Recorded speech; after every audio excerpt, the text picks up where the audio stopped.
Assalamualaikum warahmatullah.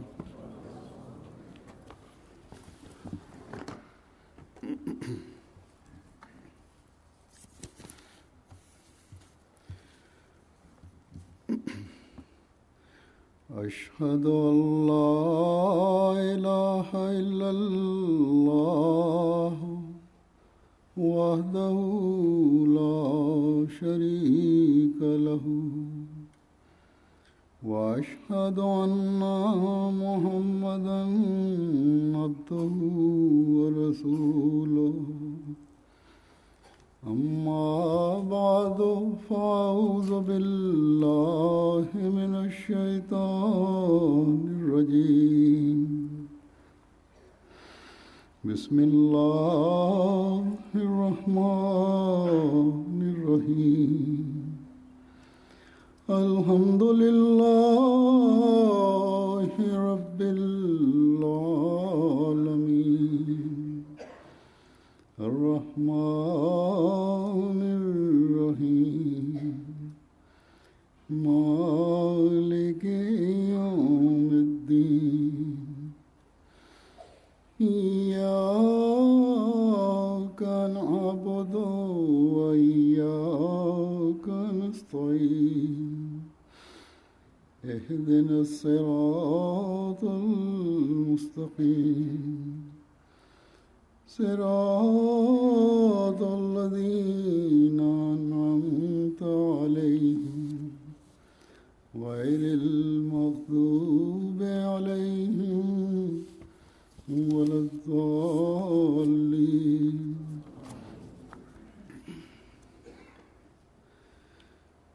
إنما يعمر مساجد الله من آمن بالله واليوم الآخر وأقام الصلاة وآتى الزكاة ولم يخشى إلا الله فعسى أولئك أن يكونوا من المهتدين.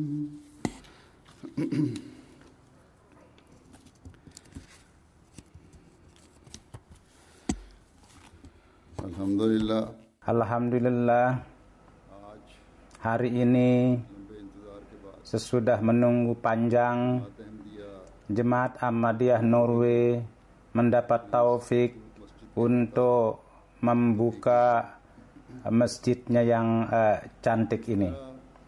Sebagaimana dalam pembangunan masjid ini telah mengambil waktu yang panjang, begitu juga akibat adanya halangan-halangan dalam pembukaan secara resmi itu, tuan-tuan harus terpaksa menunggu.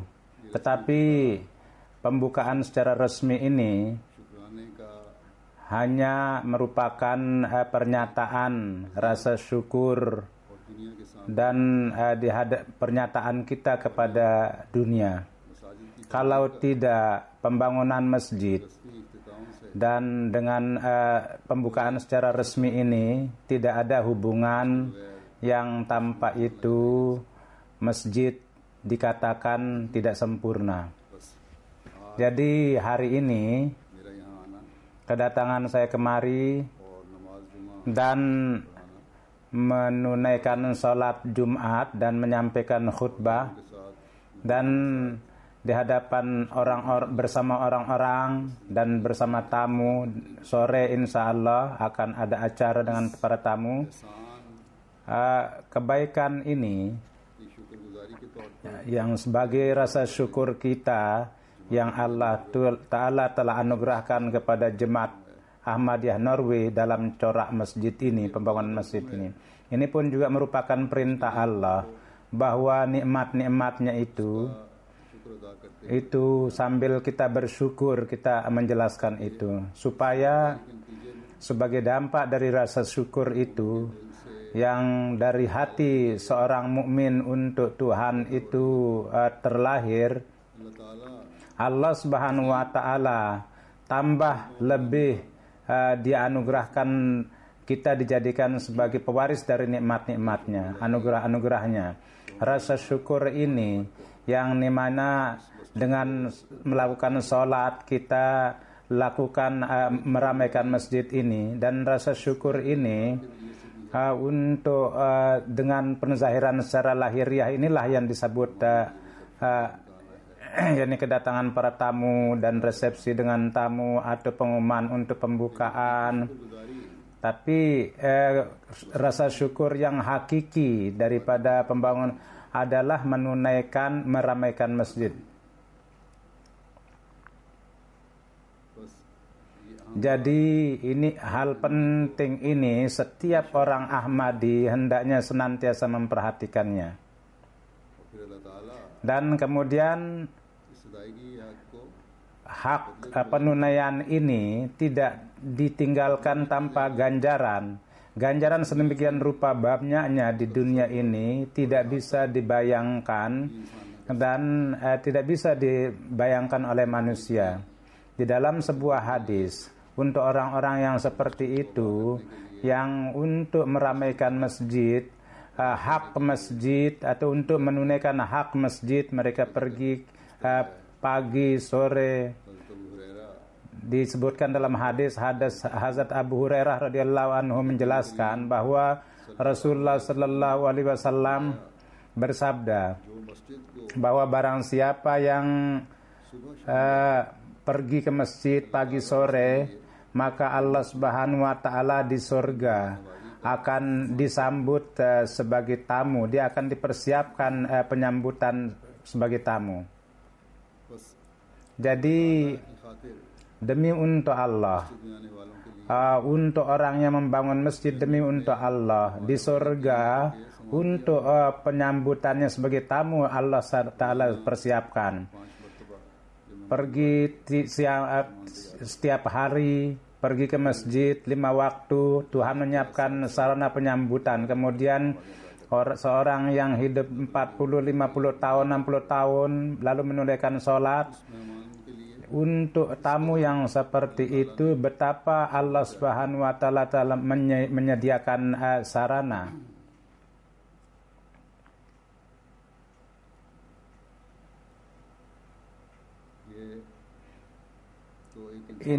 Ini luar dari bayangan manusia bahwa di dunia ini ada orang-orang kesayangan kita datang sebagai tamu, dan begitu kita tahu bahwa dia datang maka kita mulai melakukan persiapan.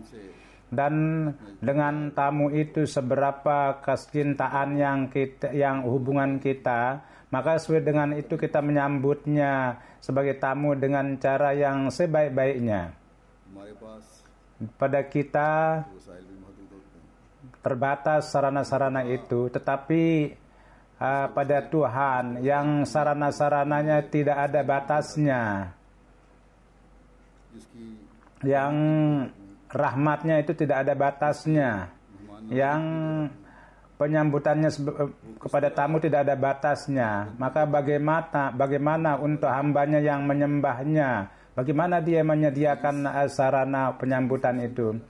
Itu adalah luar dari kemampuan manusia untuk memikirkannya. Jadi penunaian penyambutan tamu, untuk kita harus berusaha untuk mencari kesempatan untuk penyambutan tamu itu. Saya mengharapkan orang Ahmadi yang tinggal di sini itu dengan pemahaman seperti itu, mereka menjadi orang yang menunaikan hak itu, supaya penunaian hak ini sejauh berkaitan dengan menciptakan hubungan dengan Allah Subhanahu wa taala yang kuat dan menjadikan sebagai kekasihnya di sana dalam menunaikan hak-hak orang lain, itu pun juga perhatian kita tertuju seolah-olah seorang mukmin untuk surga yang akan datang dan untuk penyambutannya sebagai tamu di dunia ini juga. Dia berusaha menciptakan dunia ini sebagai surga. Dan sebagaimana saya telah katakan bahwa harus ada rasa syukur secara zahir juga. Dan dengan syukur itu adalah merupakan upaya untuk mendirikan masyarakat yang aman dan menjadikan dunia ini sebagai surga. Pada beberapa hari yang lalu di TV dan para wakil-wakil dari Surat Kabar mengambil interview saya. Di dalam itu setiap orang selain berbagi pertanyaan, mereka tertarik pada bahwa apa maksud masjid itu. Dan jadi oleh karena itu masjid itu dibangun.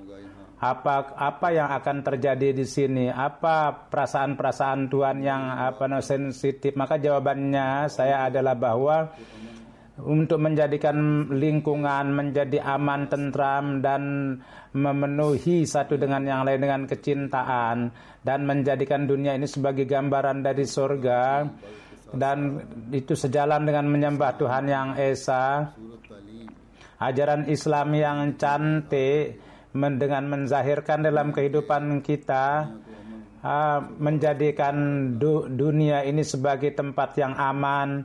Inilah maksudnya. Jadi sejalan dengan pembangunan masjid ini, di dalam lingkungan masjid ini, di kota ini, di negeri ini, rasa cinta dan kasih sayang itu kita harus adalah merupakan pekerjaan orang Ahmadi lebih dari sebelumnya untuk menyebarkan cinta kasih itu.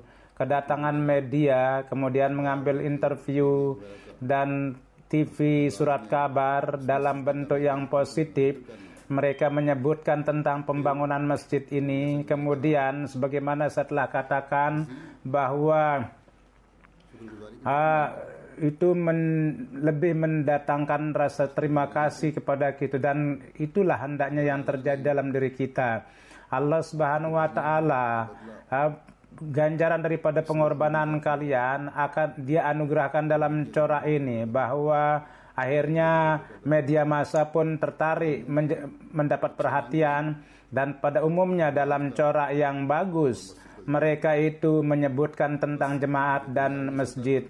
Jadi dari segi tingkatan dunia dan penyebutan tentang pengorbanan orang-orang mukhlis, dan akan mengembalikan kepada rasa syukur untuk kedua kalinya lagi.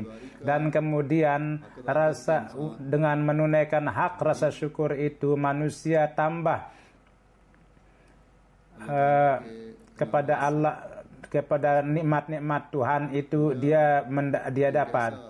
Seolah-olah ini merupakan lingkaran keberkatan yang tidak hanya terbatas pada lingkungannya, bahkan dia terus berkembang dalam lingkaran-lingkaran berkat itu. Misalnya Tuhan, kalian melempar batu di air, terjadi lingkaran lalu tersebar lingkaran itu.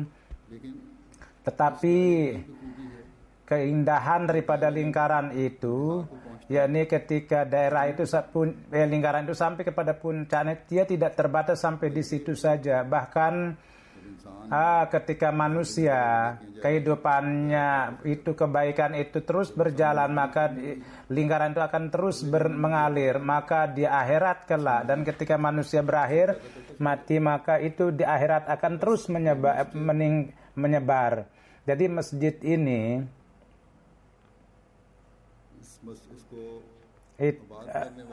untuk orang yang meramaikannya itu tidak terhitung berkat-berkat dan karunia yang dibawa oleh masjid ini. Dan setiap masjid yang kita bangun, inilah maksudnya, bahwa dengan membawa karunia-karunia yang tidak terhitung, itulah yang hendaknya terjadi. Kini karunia-karunia itu, untuk menarik karunia-karunia itu adalah merupakan pekerjaan orang yang tinggal di sini. Seberapa tekun dia berusaha untuk menarik karunia-karunia itu, sebegitu pula dia akan terus memperoleh keberkatan-keberkatan di sini juga dan di akhirat kelak.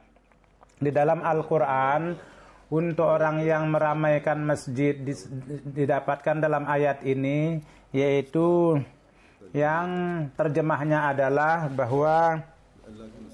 bahwa masjid Allah mereka itulah yang meramaikan, yaitu mereka yang beriman kepada Allah dan beriman kepada hari akhirat dan menegakkan sholat dan menunaikan zakat, dan dia tidak takut kecuali kepada Allah. Jadi hampir orang-orang ini termasuk dari orang-orang yang memperoleh petunjuk, hampir.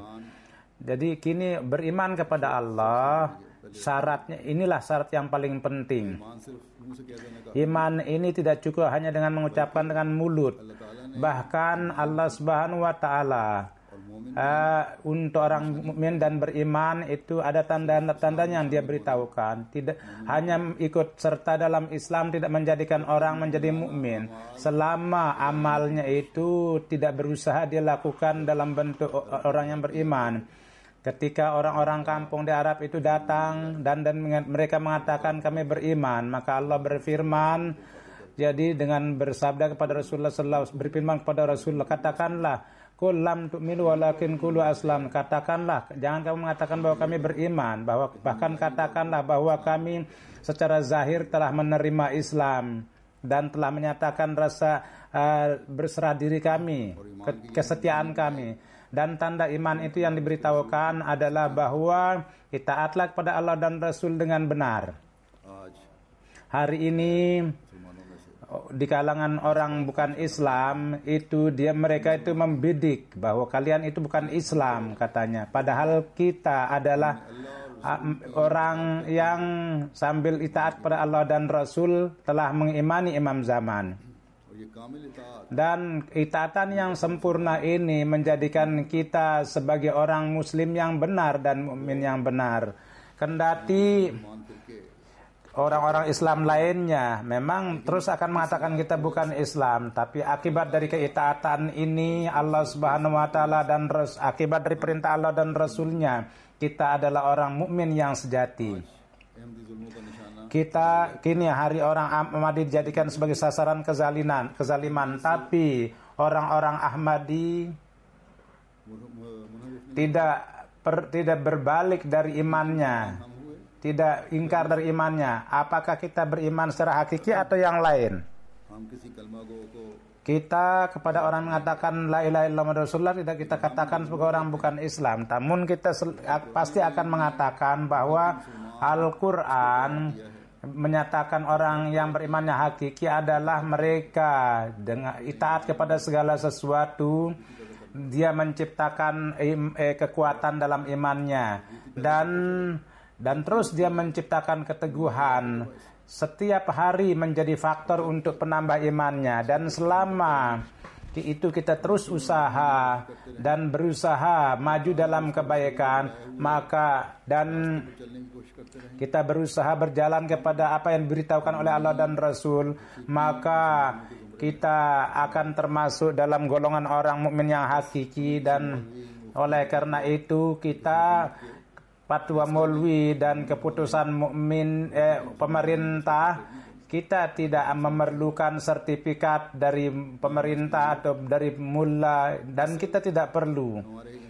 Pada dasarnya stempel iman kita adalah itu dalam mengamalkan ajaran Allah dan Rasulnya, dalam usaha mengamalkan itu. Seberapa kita berusaha untuk itu, maka stempel iman kita itu akan terus berjalan. Hazrat Masih Maud alaihi salatu wasallam bersabda bahwa amal daripada orang Islam yang hakiki yang menjadikan mereka sebagai pewaris dari nikmat-nikmat itu tidak, bahkan dia hanya mengamalkan 1-2, tidak begitu, bahkan dia ada perhatian untuk mengamalkan semua amal saleh, maka baru dikatakan sebagai mukmin yang hakiki.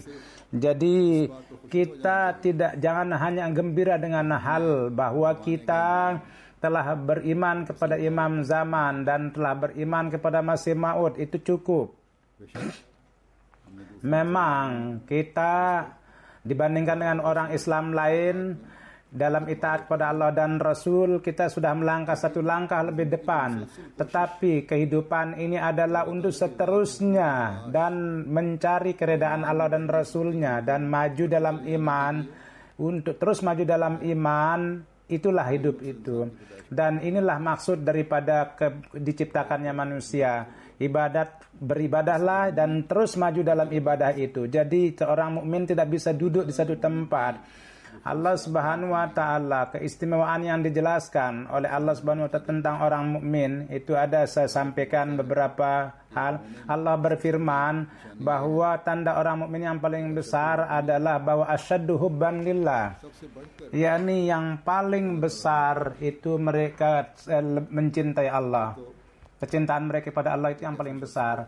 Jadi orang yang seperti itu, yang tidak ada ikatannya dengan agama, mereka juga tahu bahwa kepada siapa yang dia sangat cinta, apa yang dia tidak dilakukan untuk itu. Jadi untuk seorang mukmin apabila mendakwakan imannya, maka kecintaannya kepada Allah akan hendaknya melingkupi segala sesuatu. Kemudian harta dunia dan glamornya dunia dan kesibukan dunia, anak-anak, istri, keluarga, semuanya itu dibandingkan dengan kecintaan kepada Tuhan itu menjadi hilang apabila ini terjadi. Dan itulah yang hendaknya terjadi.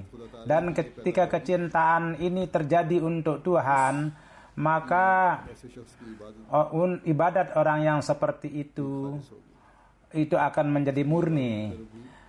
Perhatiannya kepada ibadah juga akan ada perhatian khusus untuk ibadah. Dan ketika ada perhatian kepada ibadah, maka insya Allah masjid kalian ini, yakni pusat sholat dimanapun dan masjid-masjid yang akan dibangun di masa yang akan datang, kalian akan jadikan ramai dan jadikan sebagai ibadah yang hakiki. Manakala di hati kita dinyatakan kecintaan kepada Tuhan, maka anak-anak kita juga akan ada pengaruhnya. Banyak orang-orang mengatakan untuk berdoa untuk anak-anaknya. Kita harus memperlihatkan contohnya juga. Dan sebagai dampaknya, apabila ada pengaruhnya bagi anak-anak, maka dari generasi-generasi pernyataan kecintaan kepada Allah dan meramaikan masjid itu akan terus terjadi. Dan ini merupakan kewajiban kita bahwa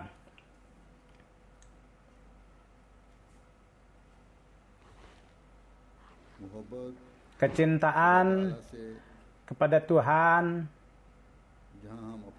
dan sebagaimana kita menciptakan dalam diri kita dan kita berusaha untuk itu, maka untuk anak-anak kita dan generasi kita pun juga kita harus berusaha untuk menanamkan itu dalam diri anak-anak kita. Apabila ini terjadi, maka insya Allah perlawanan-perlawanan dan penentangan-penentangan, upaya-upaya para penentang dengan karunia Allah akan mati dengan sendirinya. Karena apabila seorang mencintai Tuhan, maka Tuhan akan tambah lebih mencintainya lagi dan akan menjadi pelindung dari hambanya itu. Dan seorang yang Tuhan menjadi pelindungnya, tidak akan ada perlawanan yang bisa merugikannya. Beberapa orang nakal atau dihasut-hasutnya anak-anak yang melempar masjid atau melempar kekotoran, atau mereka itu akan capek dengan sendirinya, di mana dengan melihat kalian ada hubungan dengan Tuhan, dari antara mereka orang-orang yang berfitrat baik akan bergabung dengan sendirinya dengan kalian. Jadi sebagaimana saya telah katakan bahwa membangun masjid adalah bukan merupakan puncak pekerjaan kalian. Bahkan sesudah itu harus memperhatikan kondisi kalian dan perlu menintrospeksi diri kalian sendiri. Dengan Tuhan perlu melihat kecintaan kita kepada Tuhan. perlu menyatakan kecintaan kita kepada lingkungan supaya dunia mengetahui bahwa demi untuk kecintaan kepada Tuhan, orang-orang yang melakukan pengorbanan tidak pernah gagal. Jadi pelemparan kecil-kecilan atau melempar kotoran atau teriak-teriak tidak akan menjadi faktor untuk mencegah orang-orang Tuhan itu untuk maju. Jadi untuk orang yang meramaikan masjid, tanda pertama adalah bahwa mereka itu mencintai Allah. Dan dalam keyakinan dan iman mereka terus maju, meningkat. Kemudian Allah Subhanahu wa taala berfirman, tanda orang mukmin diberitahukan bahwa apabila mereka diseru kepada Allah dan Rasulnya, maka jawabannya mereka mengatakan sami'na wa ata'na. Yakni kami dengar dan kami itaat, kami menerima. Allah Subhanahu wa taala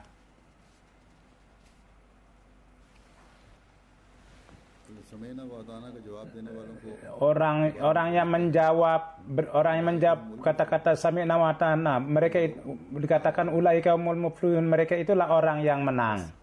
Ini Tuhan firmankan. Jadi dampak daripada kemenangan, begitu dengar langsung itaat, yang dia diperintahkan atas nama Allah dan Rasulnya. Dan itaat dan mendengarnya adalah untuk semua hal-hal itu yang tidak mengerjakan atau tidak mengerjakan ditulis dalam Al-Quran. Dalam Al-Quran difirmankan misalnya bahwa tunaikanlah amanat kalian.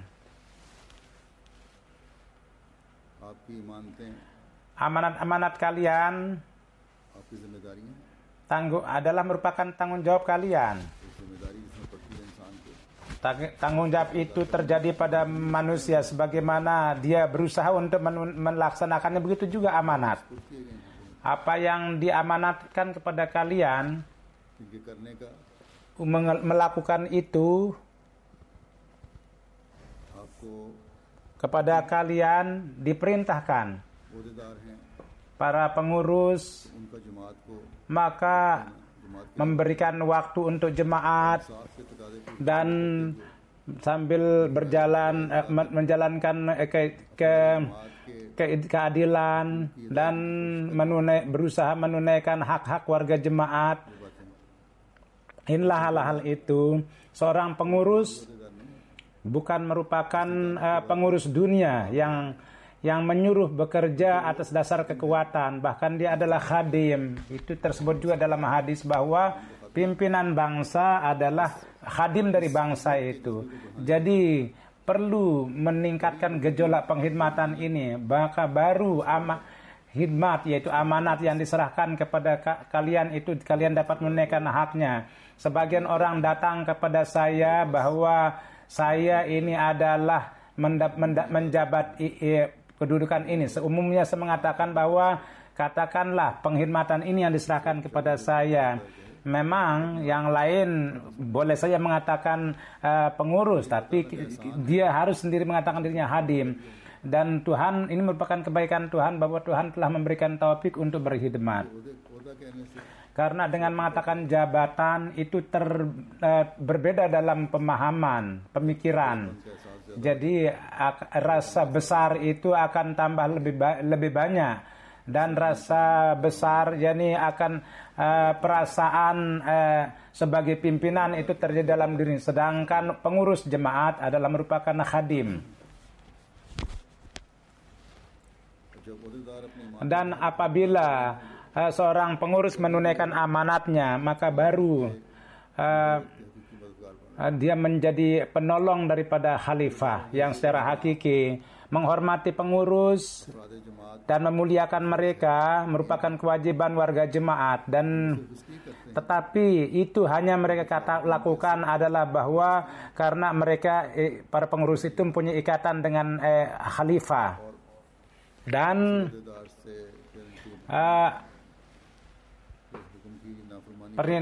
dengan tidak mengimani perintah pengurus, dia tidak akan ingin menentang khilafat.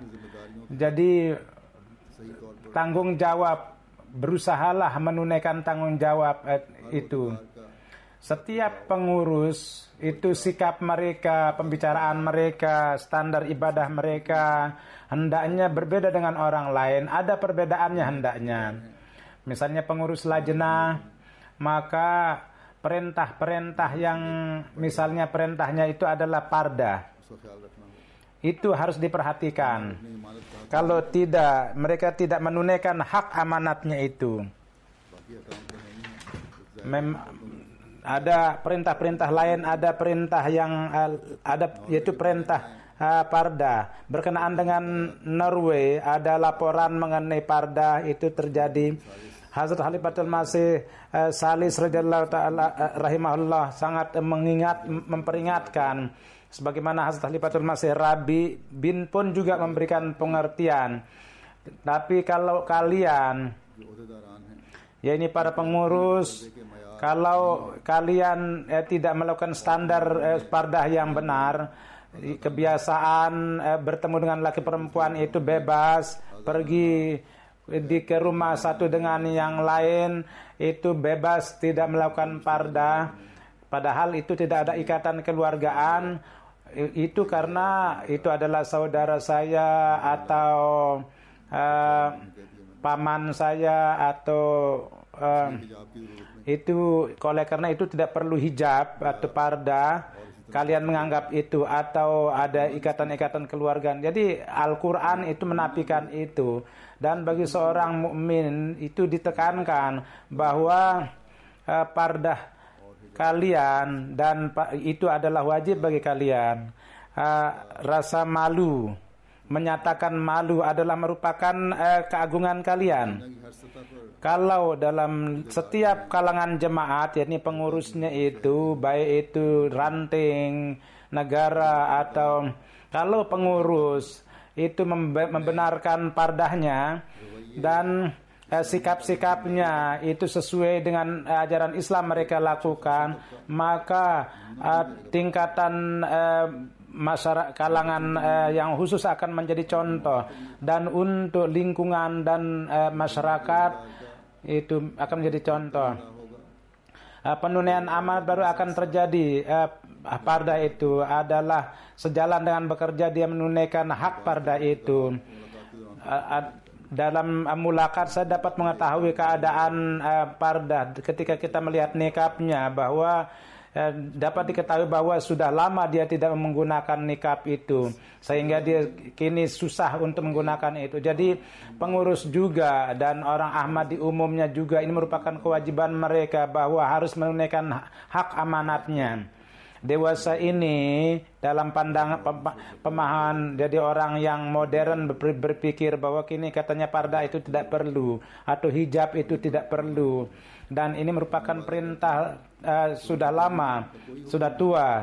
Jadi sekatakan bahwa perintah Al-Quran itu tidak ada yang usang dan tidak pula untuk zaman yang khusus, tidak khusus untuk satu zaman saja. Keikatan kita dengan khilafat itu pernyataannya itu selalu laki perempuan pun nyatakan itu.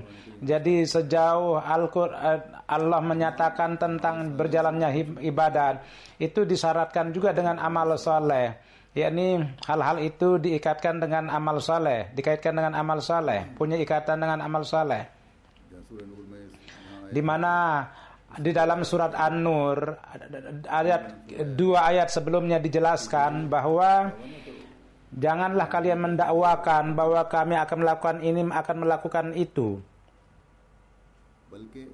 Bahkan bersabda bahwa taat ma'rufah, bahwa itulah nyatakan, yakni itaatlah sedemikian rupa, yaitu yang merupakan itaat yang umum. Setiap corak itaat adalah sesuai dengan itaat kepada Allah dan Rasulnya hendaknya. Apabila dikatakan kepada kalian amalkanlah itu, maka itaatlah. Perintah Al-Quran dan apabila itu dikemukakan maka segeralah imani. Saya setelah memberitahukan dengan jelas beberapa kali sejauh kepada laki-laki mereka meningkatkan tingkat ibadat mereka, di mana imannya harus ditingkatkan. Di sana ada perintah khusus juga yang diperintahkan kepada laki-laki, kepada mereka pun juga harus mengamalkan itu. Di sini saya ingin jelaskan bahwa berkenaan dengan pada perintah menekan itu memang kepada menutupi adalah kepada perempuan, namun supaya berhindar dan merundukkan pandangan itu diperintahkan kepada laki-laki. Bahkan pertama terus dijelaskan kepada laki-laki untuk menundukkan mukanya supaya dia jangan melihat orang yang tidak berparda. Kemudian menunaikan hak imanat sebagaimana kemudian pada zaman ini hak baiat yang telah dilakukan dengan Hazrat Masih Maud itu pun juga perlu dipahami. Allah Subhanahu wa taala dengan jelas berfirman bahwa barang siapa yang diserahkan amanat itu, kalian itu akan ditanya tentang amanat itu, bahwa Allah Subhanahu wa taala di dalam amal yang baik untuk menghindar dari takabur dan berusaha untuk menunaikan rendah hati. Di sini kebanyakan pertengkaran dan perselisihan itu adalah terjadi karena takabur. Kalau manusia merendungkan kedudukannya, statusnya, maka dia pasti akan senantiasa menyatakan kerendahan hati dan pemeriksaannya harus kadang-kadang dengan ucapan orang lain dia pasti marah. Tapi kalau dia biasakan untuk mengintrospeksi diri, ini merupakan cara yang terbaik. Periksalah dengan jujur dan perhatikanlah Al-Quran. Lihatlah Al-Quran itu. Kalau ada rasa takut dan dia yakin seorang amat ditakut kepada Tuhan, adalah perlu hanya untuk menyatakan gejolak perasaan saja. Jadi dalam membaca Al-Quran biasakan untuk merenungkan perintah Allah. Dalam waktu yang singkat ini saya tidak bisa menjelaskan tentang perincian daripada amanat-amanat itu, perintah-perintah itu. Jadi kalian sendiri perlu, setiap orang perlu memeriksa diri sendiri. Dan ini baru akan terjadi manakala di setiap rumah harus membaca Al-Quran dan berusaha untuk mengamalkan dan memahaminya.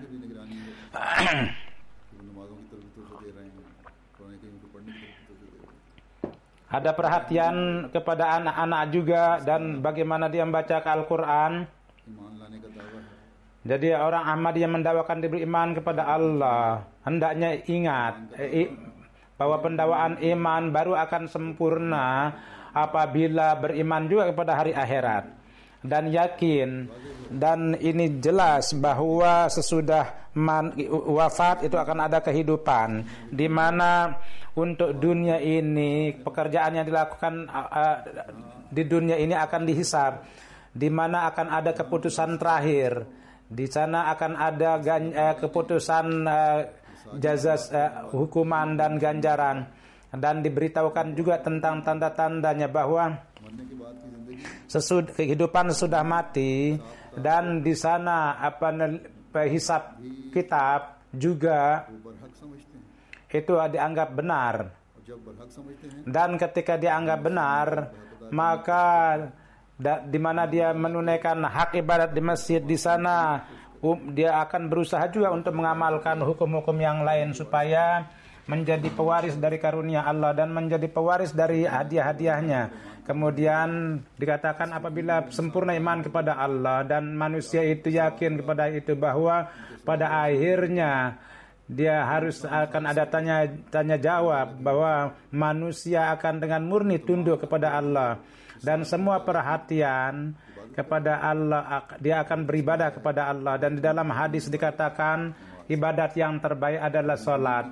Dan ketika jemaat orang mukmin dia kumpul untuk salat, maka di mana Allah Subhanahu wa taala pernyataan ibadah, maka untuk satu dengan yang lain gejolak atau perasaan dan keikatan dengan jemaat dan ibadat juga akan dinyatakan.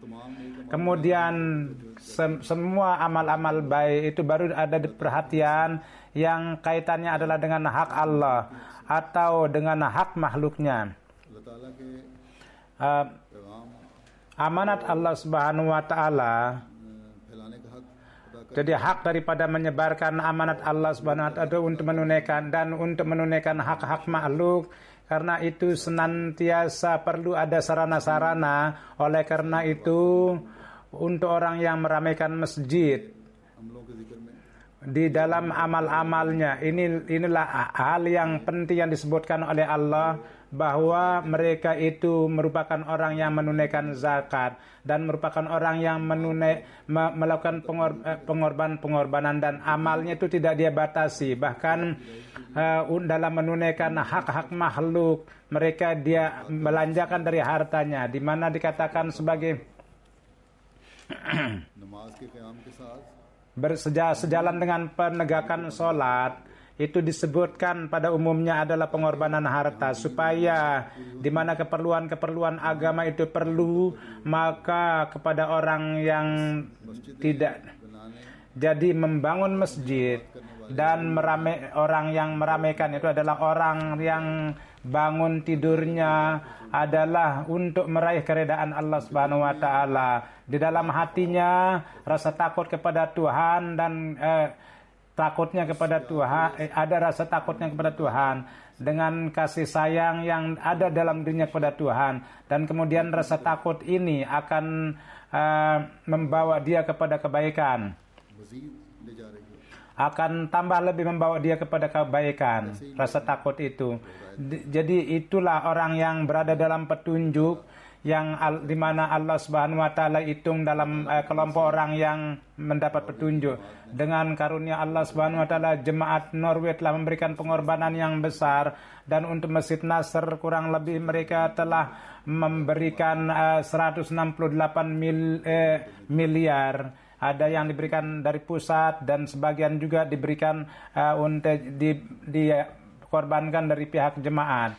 लेकिन जब Namun कुछ अरसा beberapa memang cukup panjang waktu pembangunan sebagaimana saya katakan, dan ketika saya pada tahun 2005 saya katakan kepada jemaat, tadinya perhatian itu sedikit, maka dengan begitu cepat ada perhatian, dan ada yang menjual rumahnya dan dia menulis bahwa saya katanya menjual rumah saya, ada yang menjual mobilnya untuk membayar, ada yang bekerja lembur supaya rumah Tuhan itu dapat didirikan, dan saya bisa memberikan canda lebih banyak, dan orang-orang perempuan-perempuan memberikan pengorbanan sebagian.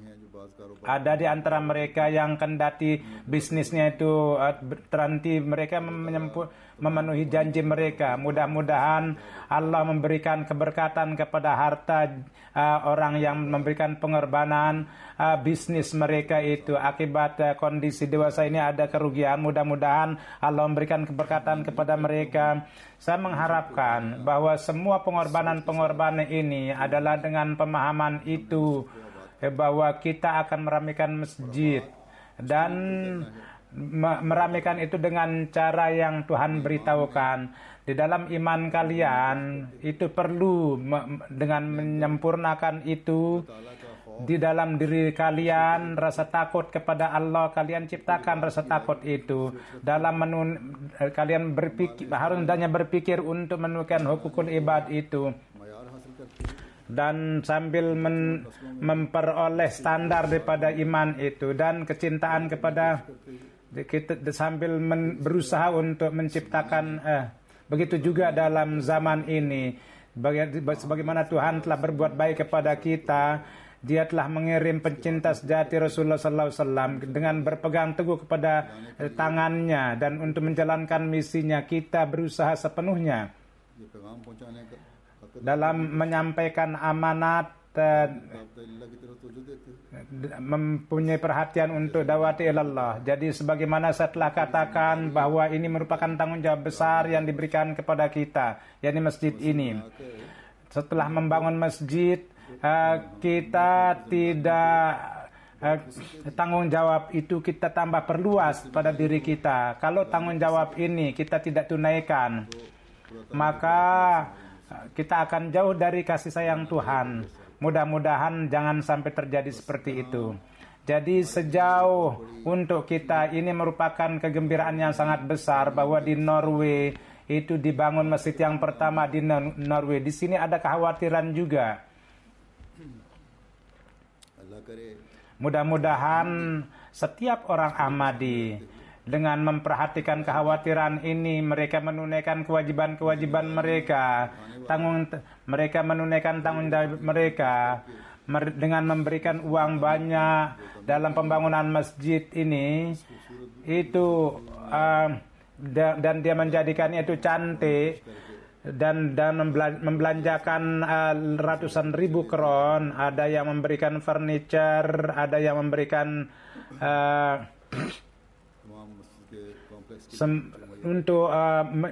mereka telah menyediakan furniture untuk semua kompleks masjid.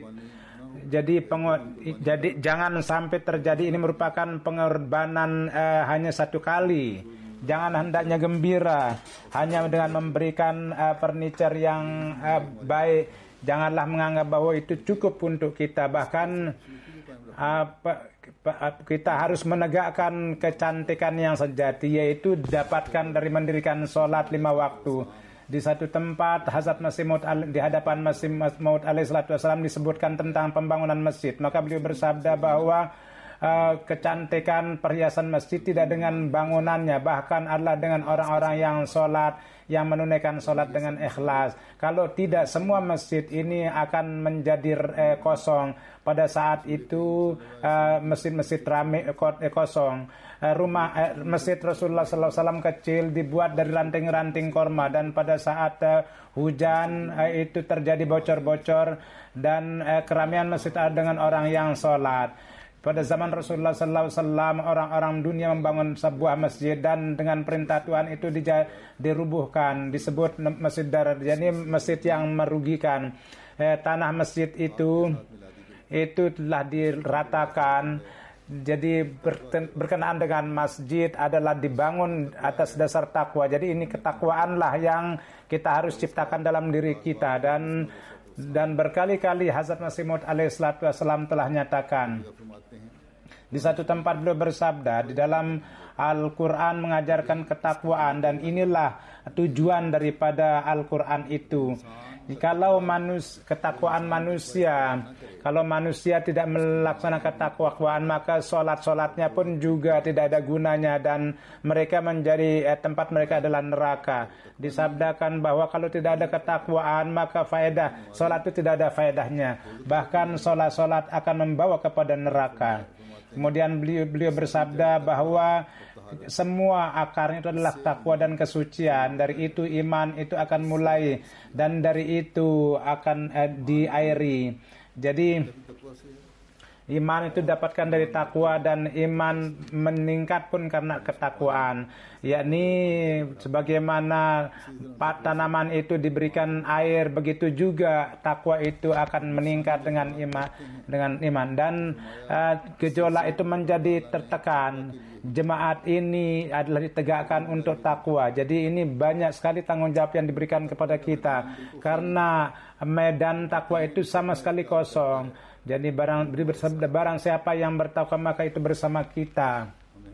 Jadi kita hendaknya senantiasa memperhatikan hal ini, bahwa kita harus memegang janji beat kita, dan kita berusaha menunaikan sholat yang kita lakukan sambil bertakwa. Jadi orang Ahmadilah dewasa ini yang dengan terikat dengan Hazrat Masih Maud alaihi salatu wasallam, dia memperoleh irfan ini. Jadi jika kita mendakwakan diri beat, dan medan yang kosong dari takwa itu kita berusaha untuk penuhi, maka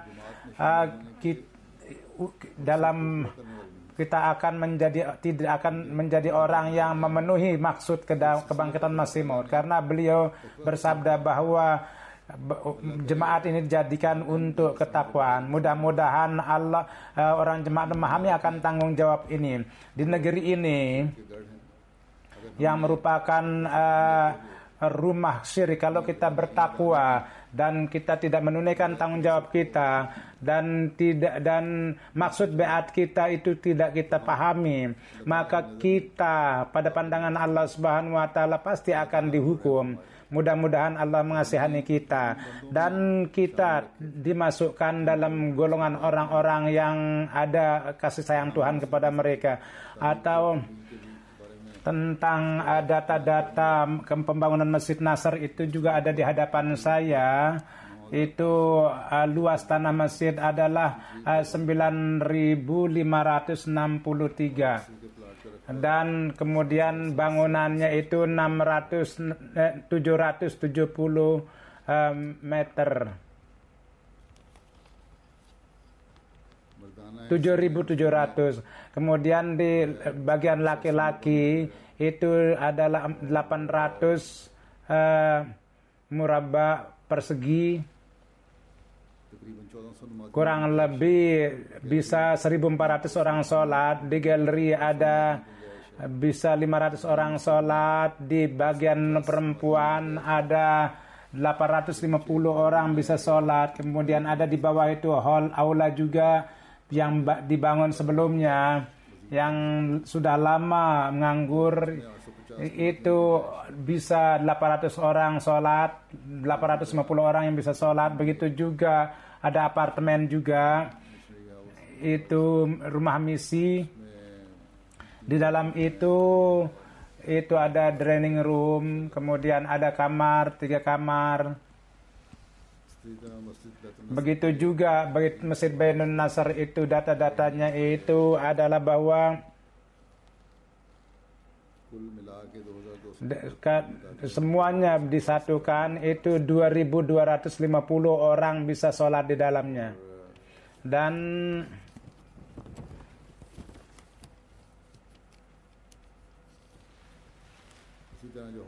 begitu juga aula yang di bawah itu atapnya digunakan untuk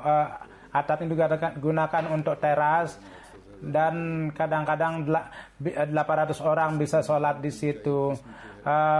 Tinggi menara masjid itu 21 meter dan kubahnya itu 5 meter tingginya. Dan ada satu library, kantor-kantor, kemudian kantor badan-badan, kemudian begitu juga bagian lajnah. Itu ada gedung perpustakaan lajnah yang terpisah. Ada dapur juga besar, itu sangat luas juga, Masya Allah. Dan begitu juga pembangunan masjid tidak didapatkan itu di wali kota. Jalan yang ada di bagian itu waktu itu pembangunan jalan, maka jemaat untuk kemudahan orang-orang, untuk kebaikan umum itu dibuatkan jalan dan dibuatkan juga. Jadi sebagaimana saya telah katakan, itu ada 168 miliar yang dibelanjakan untuk itu. Dengan jalan ini pada dasarnya, jadi masjid kita yang berada di dekat jalan raya menyatu dengan jalan, dan itu nampak dari luar, terlihat pemandangan yang sangat cantik. Itu terletak di jalan yang terkenal. Setiap hari 8.000 mobil bisa jalan, ada underground juga, jalan terowongan. Walhasil ini merupakan tempat yang sangat strategis. Mudah-mudahan penduduknya pun juga dengan gejolak ini mereka yang pada umumnya orang-orang Ahmadi yang membangunnya, telah perlihatkan oleh orang-orang Ahmadi pembangunan. Mudah-mudahan masjid ini untuk orang-orang yang tinggal di sini dapat itu membuka hati orang-orang tinggal di sini. Orang-orang pertempatan umumnya senang, tapi di tempat ini orang-orang Islam yang tinggal di sini, sebagaimana setelah katakan, akibat daripada tuduhan-tuduhan mula yang aniaya, itu mereka terjadi perlawanan dari mereka. Oleh karena itu, sebagaimana saya katakan bahwa pada saat pembangunan masjid ada usaha juga untuk memecah-mecahkan, tapi kita merupakan orang yang terus bersabar dan kita akan terus bersabar. Dan untuk orang yang menisbahkan dirinya kepada Rasulullah, kita berdoa supaya mudah-mudahan Tuhan membawa mereka kepada jalan yang lurus, membimbing mereka sejauh berkaitan dengan orang-orang yang bukan Islam. Kendati mereka itu senang, tapi kesenangan kita baru akan terjadi ketika hati mereka itu terbuka untuk menerima Islam. Tetapi untuk itu amanat ini, untuk menyebarkan itu kita harus berusaha sepenuhnya. Dan kita harus memberitahukan kepada dunia bahwa berkaitan dengan Masjid Hazrat Masih Maud bersabda bahwa di mana orang Islam tidak diketahui, bangunlah masjid di sana, maka secara otomatis akan ada pengenalan. Dari pembangunan masjid ini terbukti bahwa di daerah ini terjadi pengenalan jemaat.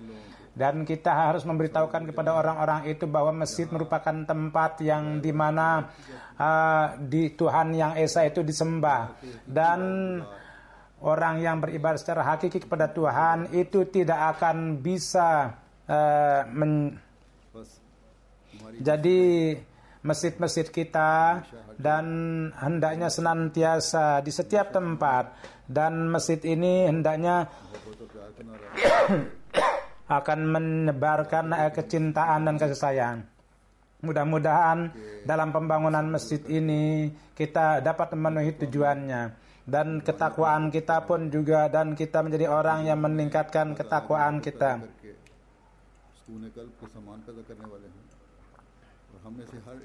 Dan kita setiap orang di antara kita, kasih sayang dan persaudaraan kita itu dijadikan contoh. Kita menjadi contoh untuk itu. Di satu tempat Hazrat Masih Maud bersabda bahwa seberapa kalian cinta kepada sesama, baru kalian Tuhan mencintai kalian. Mudah-mudahan kita itu di antara kita terus meningkat kecintaan itu. Dan selama kita tidak memperoleh standar yang tinggi dalam kecintaan itu, maka orang-orang lain pun juga, orang lain tidak akan bisa Mudah-mudahan Allah memberi taufik kepada kita untuk menanamkan kecintaan itu. Sudah ini ada informasi yang sangat menyedihkan. Mudah-mudahan setelah ini saya akan menunaikan sholat jenazah gaib Safir Ahmad Syahid dari Karachi. Beliau ini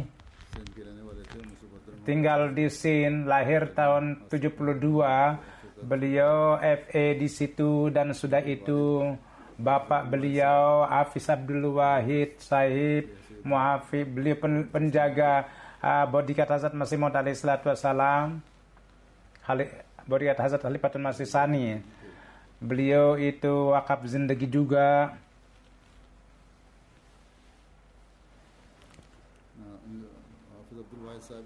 Hafiz Abdul Wahid Sahib itu, beliau ini adalah cucu, dan bapaknya adalah wakaf zindagi, adalah guru Hamid Ahmad Bad, itu Talimul Islam High School di pada tanggal 25 September seorang yang tidak dikenal itu menembak Safir Ahmad Sahib. Innalillahi wa inna ilaihi rajiun. Beliau itu adalah seorang yang baik, yang seorang pemberani, termasuk dan atas telepon orang, dan pada waktu itu berada di atas sepeda motor, dan beliau ditembak. Dari sejak lama di polisi beliau ditetapkan untuk menangkap orang-orang teroris garis keras. Mereka itu digunakan, beliau mendapat kesuksesan dalam memberantas narkoba teroris. Kendati beliau disahidkan, Mudah-mudahan Allah meninggikan derajat beliau. Ada akibat daripada Ahmadiyah atau akibat agama itu orang syahid di Pakistan. Pada umumnya hal yang tidak ada undang-undang, untuk itu pun juga kehidupan orang Ahmadi selalu dalam bahaya. Dan kemudian orang-orang Ahmadi yang sedang dihukum, yang menunaikan dan berusaha untuk kebaikan negara, mereka pun memberikan pengorbanan untuk negara. Namun orang-orang melaporkan, memfitnah orang Ahmadi bahwa Ahmadi tidak setia kepada negara. Sejauh itu ada perlu orang yang pemberani, dan jadi di sana orang Ahmadi yang ditetapkan, dan apabila itu terjadi maka polisi mengatakan bahwa sesuai dengan kebiasaannya bahwa jenazahnya beliau ini adalah musi di Rabuah juga, tetapi para ulama dan orang yang menganggap dirinya ulama bahwa Ahmadi itu tidak setia kepada negara, sedangkan orang yang memperlihatkan kesetiaan sejati adalah orang Ahmadi lah yang memperlihatkan. Walhasil pekerjaan yang harus dilakukan ya kita, mudah-mudahan Allah beri taufik kepada mereka untuk memahami. Mudah-mudahan Allah meninggikan derajat almarhum dan anak-anaknya pun juga diberikan kesabaran dan semangat.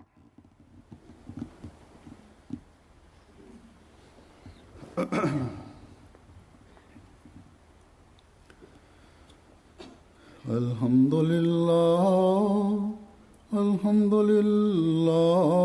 nahmaduhu wa nasta'inuhu wa nastaghfiruhu wa nu'minu bihi wa natawakkalu alayhi wa na'udzu billahi min shururi anfusina ومن سيئات أعمالنا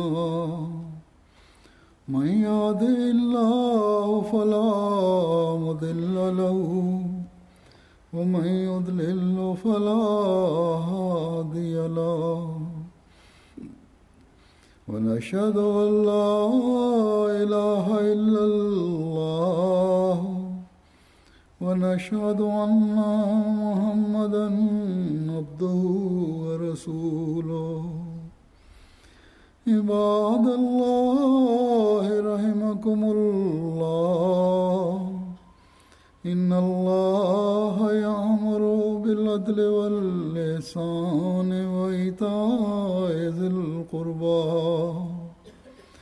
وينهى عن الفحشاء والمنكر والبغي يعظكم لعلكم تذكرون اذكروا الله يذكركم وادعوه يستجب لكم ولذكر الله أكبر